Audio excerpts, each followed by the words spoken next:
Hello, Malaika here, Water Wheel Creations, doing what I love, loving what I do. Today we're back with 9 folk tales. Publication by the Ministry of Education and Culture, Trinidad and Tobago in 1968. The book is out of print. You can't get this, except if I read it for you.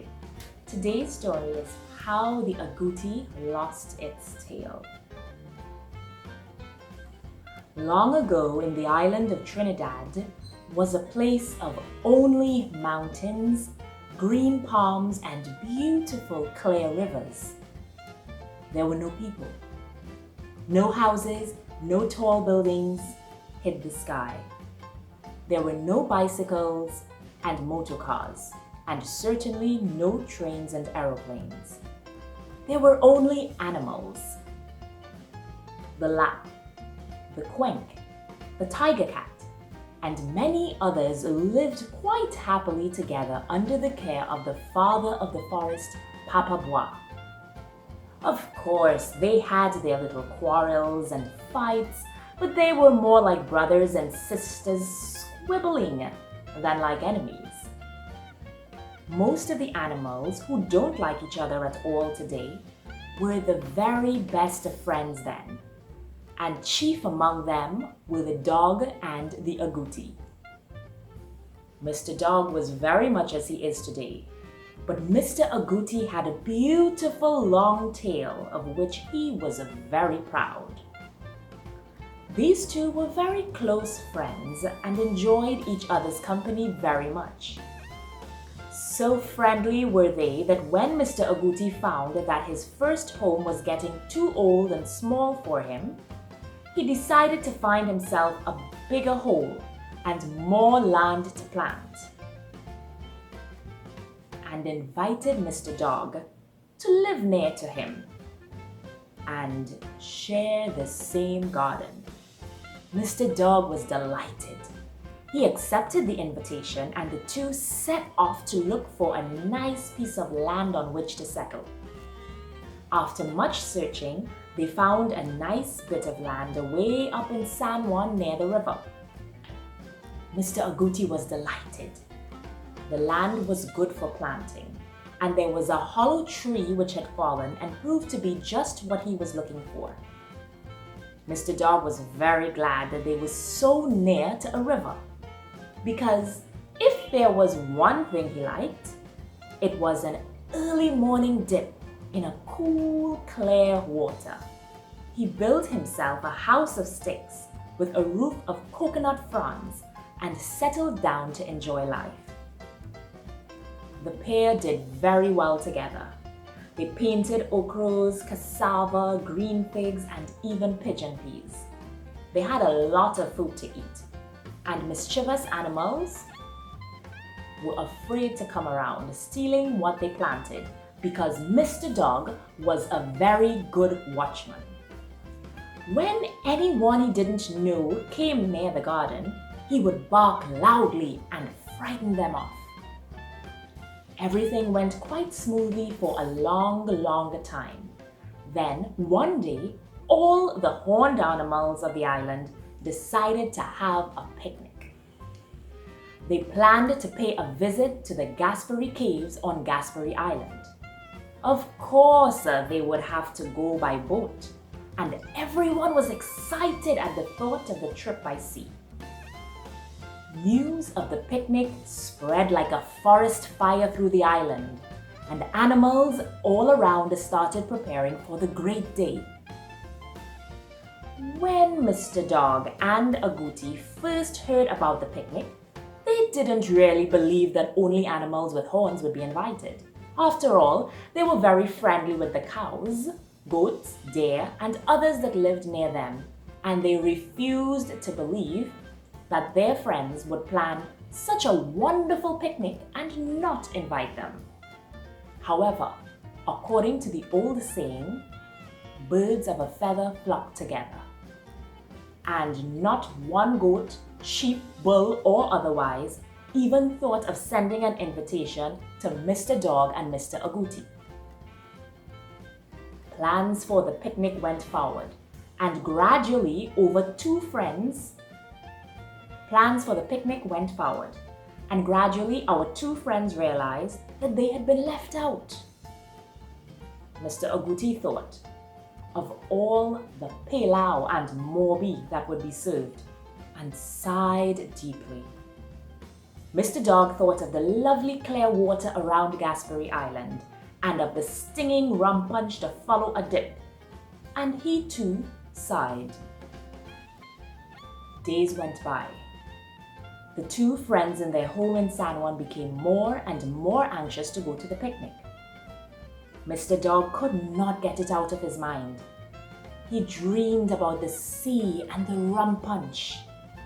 A plate heaped high with pilau, a large piece of ripe zabuka on the side, and a large yellow pepper. It was too much for him to bear. He became irritable and snappish, and even had one or two quarrels with Mr. Agouti. Mr. Agouti, on the other hand, wanted to go to the picnic very much, but he had more or less made up his mind that he couldn't. So while he continued to sigh whenever he thought about it, he didn't become as fretful as his friend. Mr. Dog, however, wasn't just fretting. He was also thinking, and one day he got what he was sure was a marvelous idea. He would find himself a pair of horns. Surely that would be easy to do. There were old horns all about from bulls that had died long ago. Oh, what a wonderful, masterful idea, Dog thought to himself. I always knew I was a clever fellow. With my size, I am sure that once I get my horns on, no one will even notice the difference between me and any other. Horns were indeed easy to find, and so was lagli, the sticky sap from trees which he gathered to stick the horns to his head. The only fly in the ointment, however, was Mr. Agouti. As long as Agouti was sure that neither Dog nor himself could go to the picnic, he was quite happy. But when Mr. Dog arrived home with a pair of horns and some lagri, his attitude changed.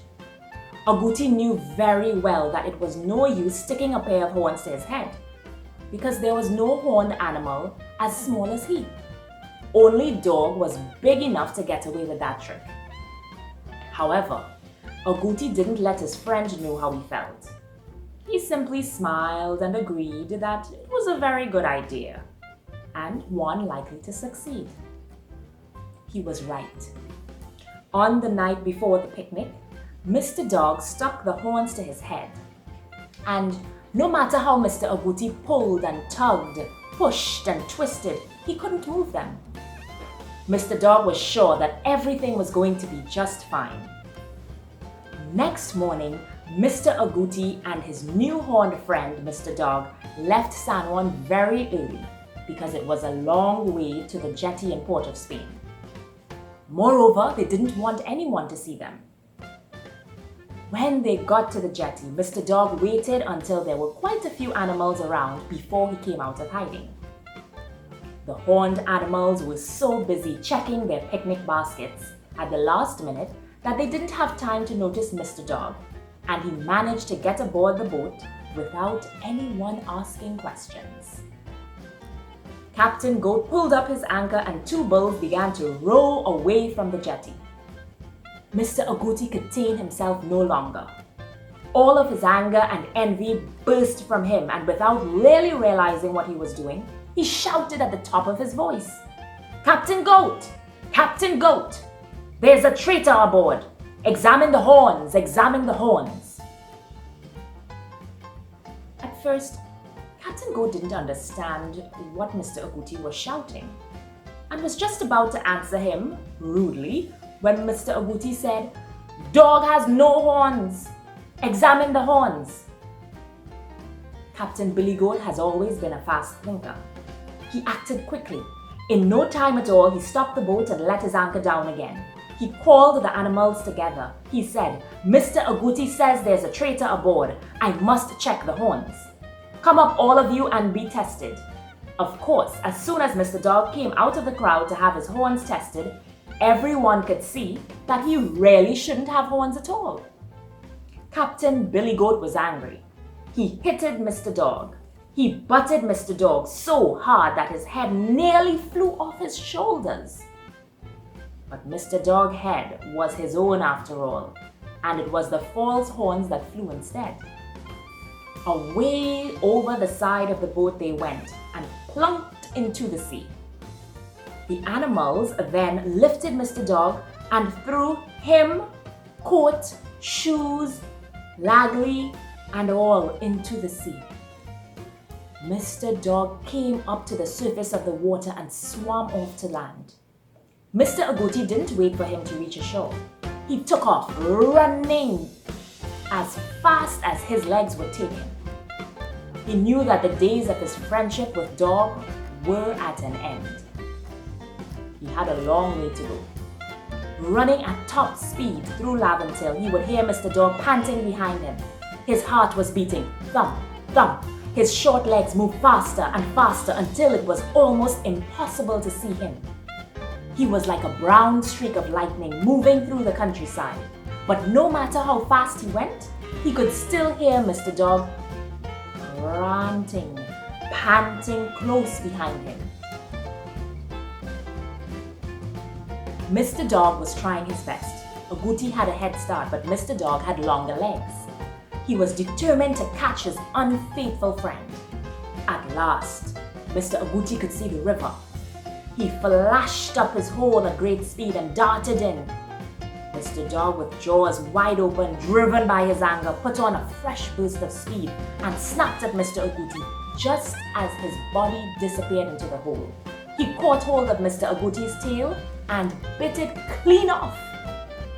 Agouti yelled with pain but remained in his hiding place. Mr. Dog couldn't follow Agouti into the hole because he was too big.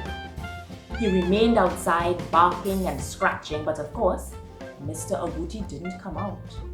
And this is why Mr. Agouti has no tail. And Mr. Dog always scratches and barks outside an Agouti's hole whenever he finds one. Wire bend, story end. I hope you enjoyed that story. This was how the Agouti lost its tail from the book 9 Folk Tales, a publication by the Ministry of Education of Trinidad and Tobago in 1968. This was Malaika, Waterwheel Creations, doing what I love and loving what I do, bringing some folk tales of Trinidad and Tobago to you. See you next time.